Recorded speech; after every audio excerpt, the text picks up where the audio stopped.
Bonjour tout le monde, bienvenue sur ma chaîne. Aujourd'hui, je vous présente une recette de nouveau, un petit pain, une spécialité turque super simple à faire. Ça prend vraiment pas de temps, avec très peu d'ingrédients, super simple à faire, super rapide. N'hésitez pas à la reproduire chez vous aussi.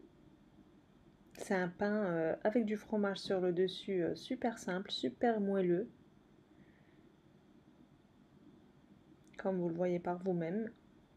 Donc si vous le souhaitez, on peut passer à la recette. Alors pour faire notre pâte, dans notre bassine, on va mettre 400 ml de lait tiède, presque chaud, car on va rajouter de l'huile à température ambiante. Ensuite, sur mes 400 ml de lait chaud, je mets 2 cuillères à soupe de sucre, 1 cuillère à café de sel.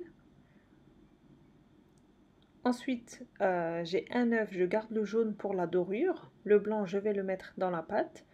J'ai un verre d'huile, c'est l'équivalent de 200 ml. Voilà, je verse mon blanc d'œuf, ainsi qu'un sachet de levure de boulangerie.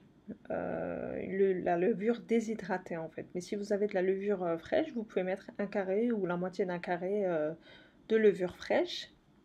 Je mélange le tout du bout des doigts jusqu'à ce que c'est fondu. Et ensuite, je rajoute ma farine progressivement. J'utilise environ 750 g, voire 800 g de farine. Donc surtout pas le paquet entier. Si vous mettez le paquet entier, vous obtiendrez une pâte assez dure. Et au final, vous n'aurez pas un pain moelleux comme il faudrait avoir en fait. Donc une fois que la pâte commence à se ramasser, vous arrêtez de rajouter de la farine et vous la pétrissez bien. Comme il y a de l'huile dans la pâte, au bout d'un moment, la pâte ne va plus coller aux doigts. Malgré qu'elle sera très souple comme ceci, elle ne va plus coller à la bassine ni aux doigts. Et ça, c'est grâce à l'huile qu'il y a dans la pâte. Voilà, je l'ai pétrie à la main environ 5 minutes, mais vous pouvez très bien faire cette pâte au robot avec les mêmes étapes. Mais comme je dis, j'ai pas utilisé la farine complète en fait. Il me restait le fond, c'est-à-dire un verre en trop. Donc comme j'ai dit, 750 voire 800 g de farine. Ensuite, je mets ma bassine dans un sachet et je laisse lever environ une demi-heure. Au bout de 30 minutes, ma pâte a levé, comme ceci, je la dégaze légèrement.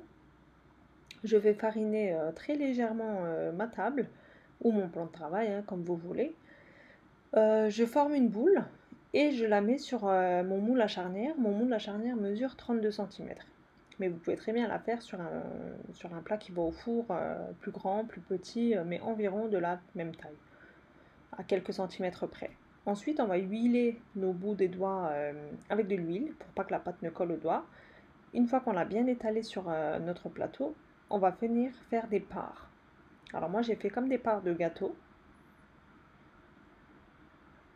Comme ça, une fois que c'est cuit, j'ai pas besoin de découper, mes morceaux seront déjà pré-découpés.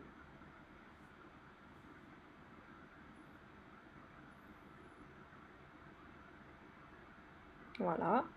Et maintenant, je vais mettre des morceaux de fromage. C'est du fromage type ficello ou alors de l'emmental, comme vous voulez, ou de la mozzarella. De préférence un fromage qui fond bien et qui gratine légèrement, car l'emmental ne change pas trop de couleur à la cuisson.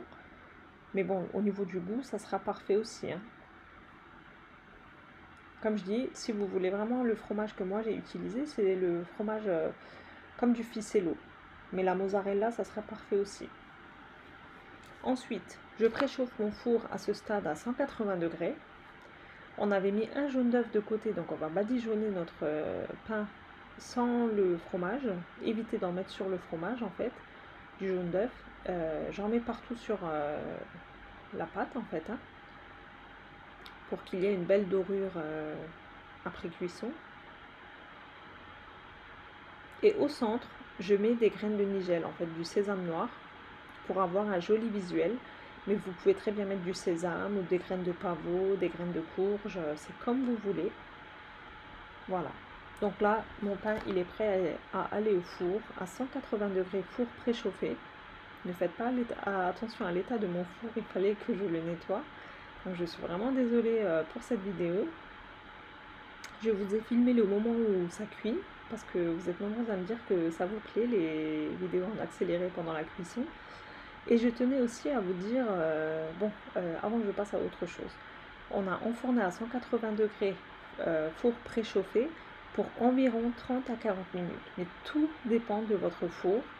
Veillez bien à surveiller, il faut qu'il y ait une belle dorure, mais ne pas cuire beaucoup trop non plus, car sinon votre pain deviendrait sec et dur.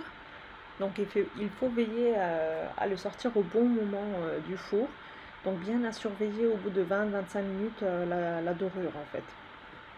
Une fois que vous avez une belle couleur, vous pouvez le sortir du four comme je vais le faire là moi maintenant.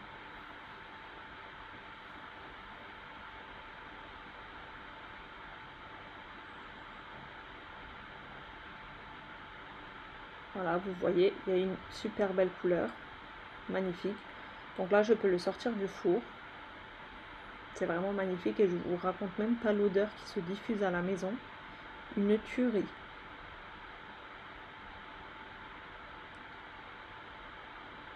Donc là, je le sors du four et à la sortie du four, je vais le recouvrir directement encore chaud avec un torchon propre. Comme ça, en refroidissant, il va être super moelleux. Déjà comme ça, il est moelleux, mais grâce au torchon, il va être encore plus moelleux. Et je laisse refroidir légèrement comme ça. Je l'ai laissé environ 15 à 20 minutes. Vous voyez comment il est moelleux. Donc là, je vais enlever la charnière. Et je vais le retourner pour pas qu'il y ait de l'humidité en dessous, car j'ai utilisé du papier sulfurisé. Si je le laisse dans le moule, bah, ça va transpirer et ça sera humide le dessous. Donc il faut bien enlever le papier sulfurisé du dessous aussi. Voilà, comme ceci. J'enlève la charnière et après je vais vous montrer de plus près la texture de la pâte. C'est super moelleux, super simple à faire et vraiment avec très peu d'ingrédients. Donc là je vais le retourner. Voilà, j'ai enlevé le papier sulfurisé. Comme vous voyez, ça a bien doré en dessous aussi. Je le retourne et là, il est encore chaud, mais je voulais vraiment vous montrer la texture du pain. Super moelleux.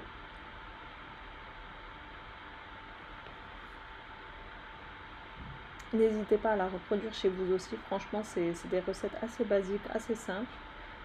Et je tenais aussi à vous parler par rapport à une situation qui commence à me ramener beaucoup de commentaires, autant sur ma chaîne en turc, autant ici.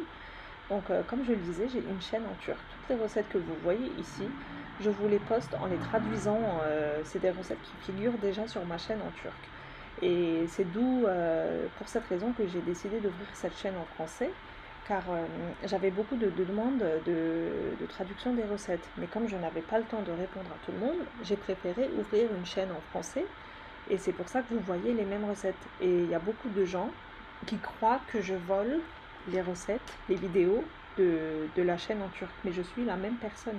Donc la chaîne en turc m'appartient aussi. Si vous le souhaitez, je vous mettrai le lien en barre d'infos, le lien de ma chaîne en turc.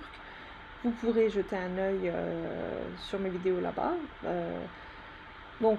C'est là, je suis la même personne. J'ai essayé de répondre à plusieurs reprises à chaque fois que j'ai vu les commentaires, mais vous vous en doutez bien que j'ai beaucoup de commentaires dans la journée, donc il y en a bien beaucoup que je n'arrive pas à voir et que je n'arrive pas à répondre. Mais je voulais vraiment mettre ça au clair. N'ayez aucune crainte, je suis la même personne, je ne vole pas les vidéos, il n'y a pas de problème. Donc sur cela, j'espère que ça sera clair, que tout le monde pourra visualiser cette vidéo pour écouter une bonne fois pour toutes cette petite information. Car ça commence vraiment à dégénérer parce que je reçois beaucoup de messages sur ma chaîne en turc aussi. Donc là-bas aussi, je l'ai dit aussi dans ma vidéo, que je suis la même personne, car les gens croient vraiment que ou moi ou la chaîne en turc, nous volons nos vidéos. Donc non, il n'y a pas quelque chose comme ça. Voilà, donc je tenais à mettre ça au clair. J'espère que cette vidéo vous aura plu. C'est tout pour moi pour aujourd'hui. Je vous dis à bientôt pour une prochaine recette. Bye bye.